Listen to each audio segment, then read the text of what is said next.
2022년 11월 4일 이정훈입니다. 오늘 흥미로운 사건이 있었습니다. 북한 공군이 4시간 동안 180여 회 항공기를 띄웠습니다.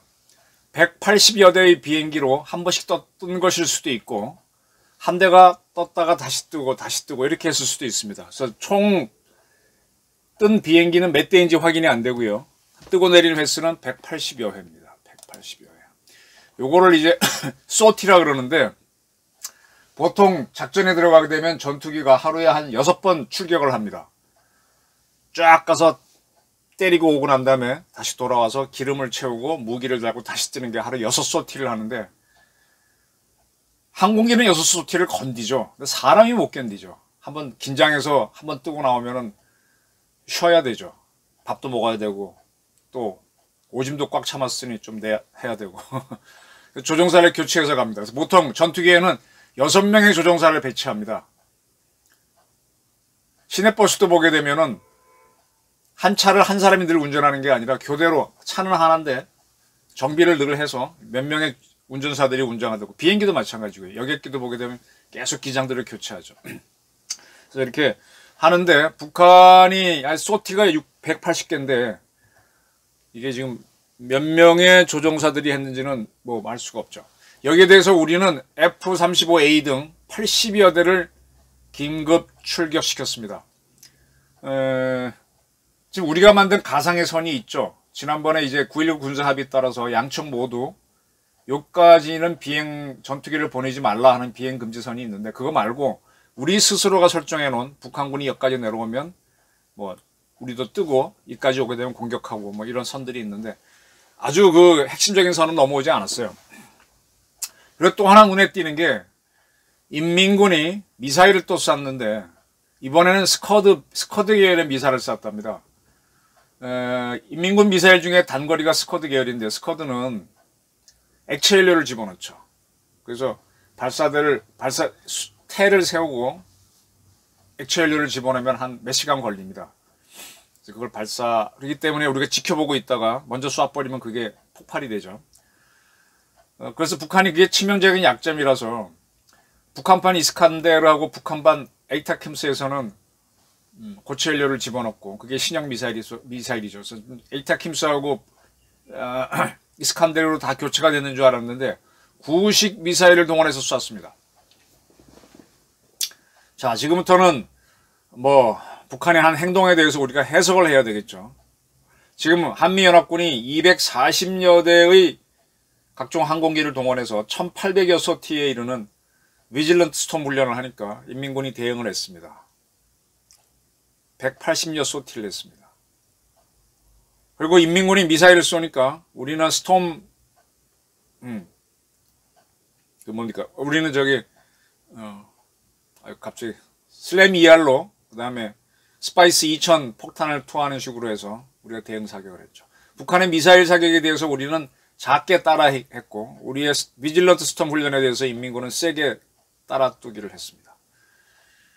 제가 이제 요 전편에서 북한이 걸려들고 있다, 걔네들이 계속 미사일을 쏘면 쏠수록 우리 훈련에 대해서, 비질런트 스톰 훈련에 대해서 미사일을 쏘면 쏠수록 인민군들 텔 발사 장소가 어디인지도 확연하게 드러나고, 그런 것들은 우리 정보부대에 딱 타겟팅이, 앞으로 유사시 바로 첫 번째로 때려야 될 타겟팅 목표로 확정이 되는 거죠.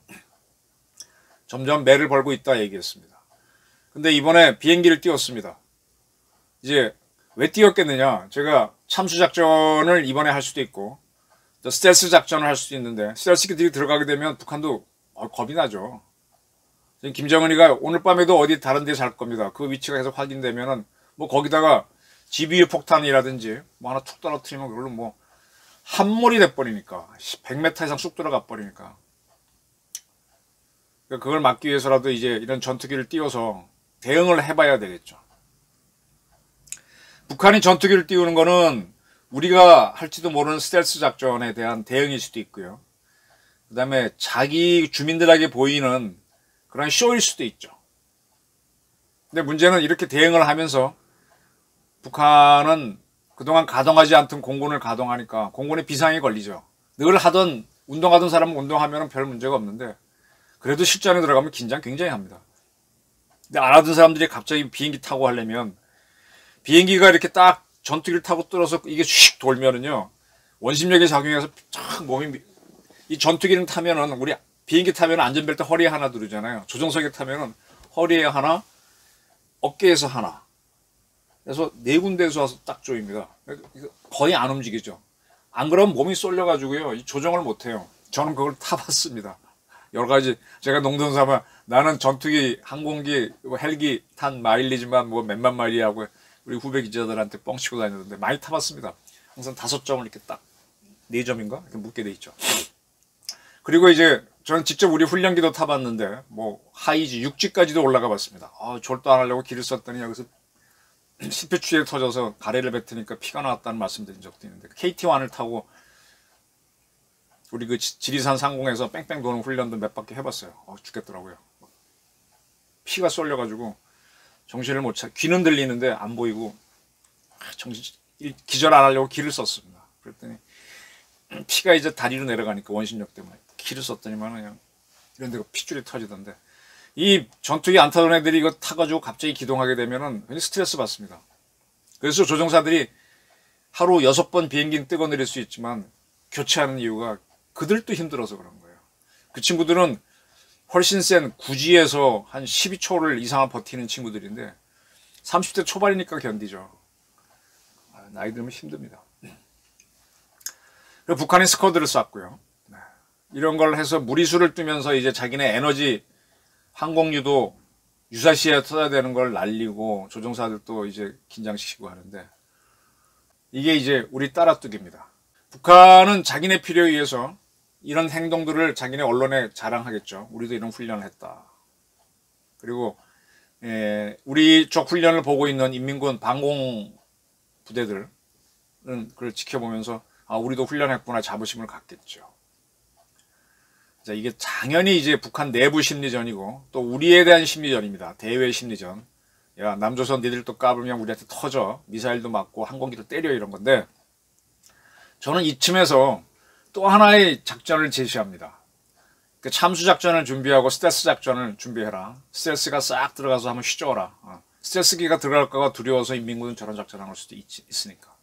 또 하나의 작전이 뭐냐.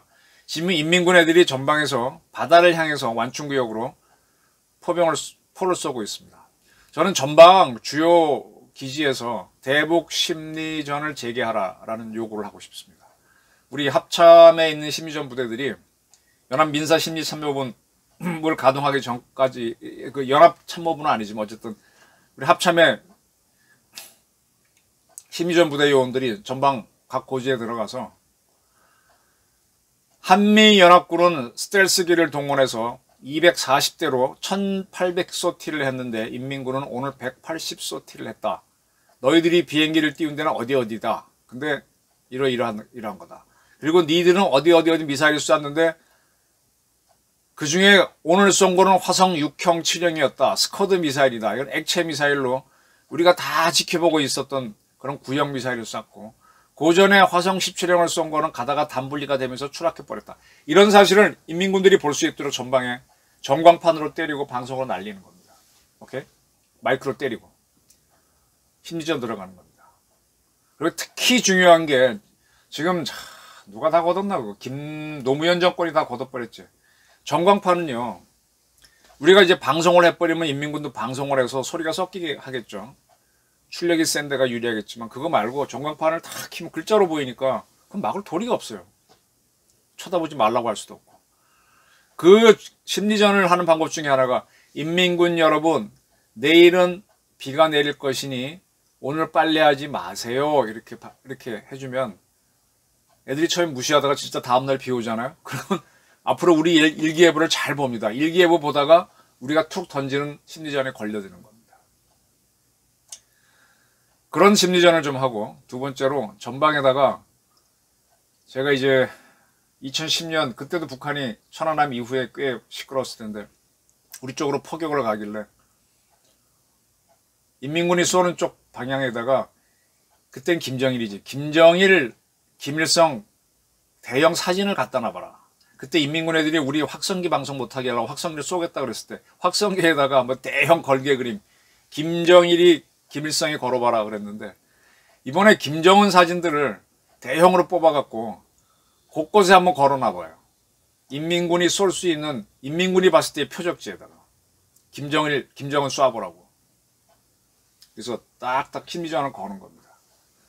그리고 지금 북한 상황이 어떻다고 알려주고 그 다음에 러시아하고 우크라이나가 전쟁이 붙었다는 사실도 알려주고 그리고 지금 우크라이나가 어떻게 선전하고 있다. 그 다음에 대한민국이 폴란드에 어떤 무기를 수출했고 원자력 발전소 수출한다. 이런 얘기 툭툭 해주고 그 다음에 이제 우리나라에서 이제 보이스 오브 아메리카 VOA라고 하고는 미국 방송이 있고 RFA라고 라디오 프리 아시아에서 대북 방송 같은 건데 한국에서 하죠.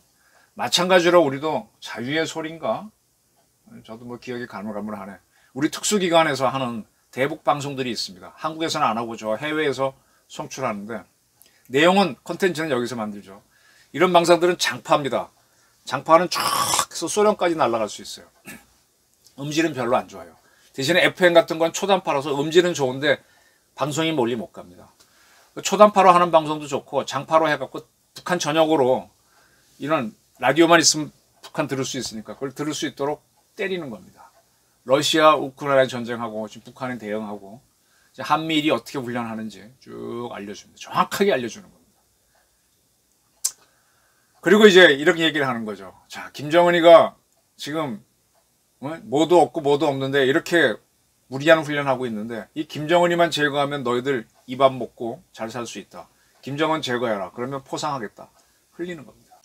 그리고 계속 심리전을 걸면서 그 다음에 이제 북한이 더 많은 군비를 쓰도록 유도해 가는 거죠.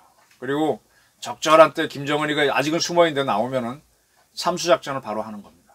그리고 참수작전을 하겠다는 메시지를 계속 던지는 거예요. 예를 들면은 조금 더 정보를 가지고 북한 주민 여러분 어제 김정은이가 어디 있었는가 하면요. 한경남도 어디 특각에 있었습니다. 딱. 그 다음날은 또 딱 이렇게 툭툭 던지는 거죠. 그 북한에서 그거 아는 사람들은 맞구나 하는 순간에 시겁을 할 겁니다.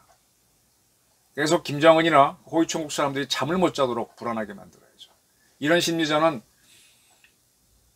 현문 미사일보다 더 무서울 수도 있습니다. 이거를 툭툭 던지면서 계속 북한을 지금 자기들이 좋아하는 게 브랭크맨십 벼랑 끝 전술이잖아요.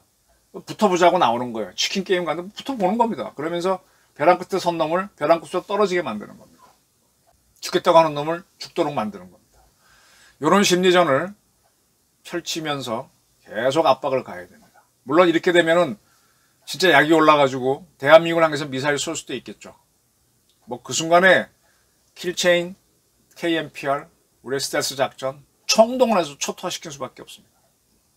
그리고 그에 대한 가능성은 계속 경고를 하는 겁니다.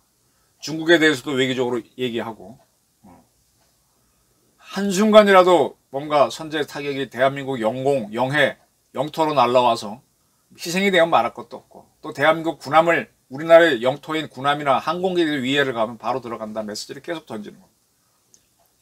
이렇게 해서 북한 내부에서 가장 근접한 경호원이 김정은을 쏘게 만들어야죠. 우리도 군부 정권이라고 하는 박정희 대통령 정부를 없앨 때 가장 측근인 중앙정보부장이 박정희 대통령을 시해했습니다. 이북도 그런 가능성이 매우 높죠. 그렇게 가도록 해야 되죠. 그래서 계속 약화시키면서 이제 북한을 컨트롤할 수 있는 그런 능력을 가져야 됩니다. 지금 북한이 말려들고 있습니다. 말려들기 때문에 점점 위험한 행동을 하는데 당황하지 마시고 우리 군부에서는 이제 국정원도 빨리 지금 정상화해갖고 대북 심리전, 정보전에 총참여하고 우리 정보사 팀들도 이제 에이전트를 집어넣어야죠. 이북에. 우리 훈련된 정보사 요원들이 들어가서 인적 공작도 하고 또 중국을 무대로 또 에이전트 투입도 하고 네, 북한 위기관리입니다. 위기관리라고 합참하고 국방부가 위기관리 들어갔다는 게 대한민국이 위험해서 위기관리에 들어간 것도 있지만 북한이 약해졌기 때문에 북한을 관리하는 위기관리입니다. 그래서 위기에 빠진 놈을 폭망하게 하는 게 위기 관리입니다. 아시겠습니까? 북한이 스커드를 쐈다, 비행기를 띄웠다, 두려워하신 분들도 있겠지만 그게 아니고 북한이 더 날뛰도록 심리전을 가하고 방송이라든지 전광판이라든지 또는 이제 장파 라디오를 때리고 그 다음에 요원들이 들어가고 그리고 북한에서 반란이 일어날 수 있도록 쿠데타가 일어날 수 있도록 11.6이 일어날 수 있도록 계속 유도를 해야 됩니다. 자멸하도록. 그리고 이제 이때쯤 되게 되면은 이런 것도 나와야죠. 북한에 삐라를 뿌리든지 여러 가지 방법으로 북한의 핵 기술자가 우리한테로 넘어오면 보호해주고 얼마를 주겠다. 저 김대중이나 이런 사람들처럼 김정일이한테 5억 달러씩 갖다 주는 게 아니라 우리 쪽에 귀순하는 인민군 간부, 북한 핵 기술자들한테 1억 원씩 줘야죠. 2억 원씩, 10억 원씩 줘야죠. 돈을 제대로 써야죠. 그런 것들을 하나씩 하나씩 터트려가면서 계속 몰아야 됩니다. 그러다 보면 날뛸 수가 있는데 그때는 뭐 가차없이 치는 거고 미사일 전략사령부하고 미사일 방어사령부 등 모든 기능사 바짝 긴장해서 몰아치길 바랍니다. 북한 너희는 걸려들었어. 저희 판단이었습니다.